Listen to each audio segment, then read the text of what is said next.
Right now, you don't have that, some of you. You got to get it. You got to go inside and find the ugly in your life and embrace it. The ugliest is what makes you powerful, not the pretty. The ugly makes you powerful. That's why sometimes I embrace the ugly in my life. You know what I said to myself this year? I said, May 28th, I swear I'm going to dance till my hip stockings break off. What I have to say this year, I'm going to prepare. I have a lot to say. It don't matter, I'm going to dance to the gods. That's for me. So again, where does this philosophy come from? I know from your personal experiences, but all right, you mentioned your father. Who were the icons or the models in front of you that said, wow, that person's not giving up. That's what it means to get what you want. You constantly go for it. So what models for that did you have? I had so many. I have Judith Jamison as one of my mentors. Richard Simmons is one of my mentors. Virginia Johnson, Arthur Mitchell. So many are my mentors. And their tenacity, their ability to continue to go on is what lets you know, hey, they ain't stopping, I'm not stopping. You know what always grabs me, Herman, is the elegance of being a leader. Not the position of a leader. Because there's many leaders out there. Positions don't intimidate me. Anybody could get a position. You know what impresses me? The elegance of a leader. Because when a leader can have elegance and confidence, it tells me they're a good leader. Because they know what they're doing. When you have to force leadership, there's a problem. You won't be followed by people if you force leadership. But one thing you do learn is that the weak do fall alongst the side. Or you can force and intimidate. You can get reactions for a certain amount of time, but it's really sincere. Exactly. People will follow you out of fear or out of right. what you do or what you're not. Exactly. And that's on any kind of true leadership. You know what? I'm sorry, Joseph. You know how you just saw how beautiful you did it, but you know what? That's called pot shot. And pot shot, I'm going to say, what does it mean? To chase. Pot shot means to chase. That's what it means. Because you're chasing the leg. So think about chasing. Do it with me. Right leg. I'm chasing, I'm chasing, I'm chasing, I'm chasing, I'm chasing. You see what I'm saying?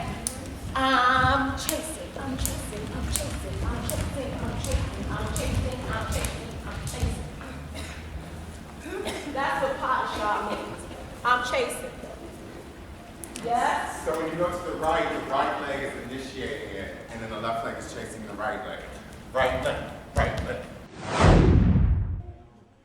You said to call your name and I called you. You said to trust in your word and I need to see more trust in you. Said to lean on your arm and I lean in and step out on your word. 5, 6, 7, 8.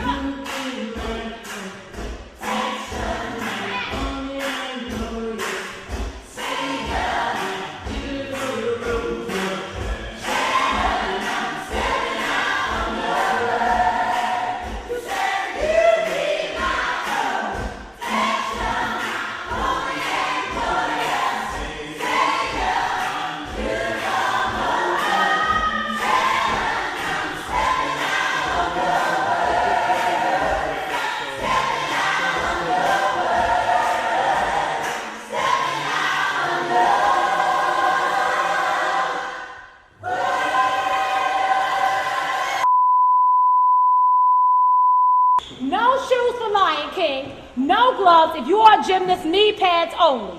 Keep the combination that we've been doing in the last 2 rehearsals. There's a 1 o'clock call tomorrow. Get your hair did, black tights, nude drawers, bra, panties, lip gloss, panty liners. Shave your armpits, shave your coochies, shave your toes, shave your ears. Be on time. No shoes, no gloves. Only knee pads. All costumes will be provided as soon as we check in backstage. If you are late, Batman will be dancing with you because I will close the doors. Yes? Try me tomorrow. Yes? That's it. I'm not answering any more questions. It's done. That's it. That's it.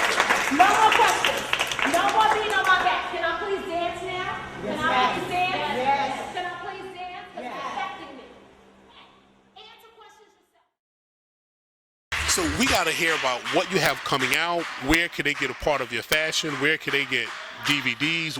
What if someone is looking right now and say, whoa, I'm impressed with how she inspires, how can they get a part of you?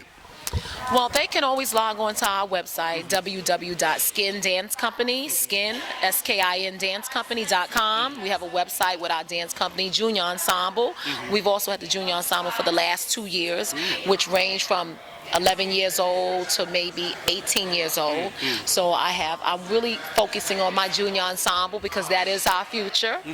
And with my programming, I don't want to take trained dancers. I'll take them at any level of training because I believe, again, through inspiration, it will come. Because I've seen many children at the age of 3 and 4 in the School of American Ballet, as when I was in Juilliard, walking through the corridors, parents forcing these children to be things that these children were miserable, to stand up, pull in, forcing shoes on them. And I just would walk by and go, wow, these kids are miserable. So I want to go in my hood, as to say, or in the suburbs, wherever, and just pull that little girl that always has that light in her, but she just doesn't think she can do it because there's no one around her that could say, yes, you can. Right. I know you have to work with the child, but the parent is such a critical part. So do you interview them together? Do you want to see them together? How do you make sure that that's the kind of match that can fit into the program that you have? I don't make sure there's a match. God does. Any child that God brings to me, He brought. I notice in my life that nobody is brought to me without purpose. So whoever I get, I can't turn them away. That's powerful. So they fill out the forms. What are the requirements for a parent sitting home and say, wow, my daughter, my niece, I got a whole bunch of girls, even young men that I need to bring to the system. What documentation, what do they have to bring for that initial interview or that initial time coming to you? Their commitment and spirit, and just come to me and say, Miss Tina, I am a dancer. Okay. No documentation needed. Whoa. Now, is that inspiration or is that inspiration? Oh, man, this has been so inspiring for me because as I was listening to you, you speak in a manner that wherever you are in life, you could be 90, you could be 9, you always have to take stock of where you are, where you've been, and where you're going, and are you on that path? So just being a part of observing your rehearsal today was enlightening for me. But I'm not surprised because this is who you've been and who you've lived. Just in closing, to motivate, to inspire someone sitting home who hasn't found that belief in themselves, who hasn't found that esteem, what words could you give that who sits home all day, maybe eating foods they shouldn't, maybe not working out in 5, 10, 15 years? What would you inspire them with? I don't want to go and digress into something else, but go wherever the Spirit takes you. Yes. I say go into the bathroom, close the door, look dead in the mirror, confront your demons, have a conversation with yourself, and embrace the ugly. We are hiding from ugly. That's what keeps us in a shell. That's what makes us not go for our dreams. The intimidation, what people might see, what they might say. Got to look in the mirror, look directly and say, I don't care.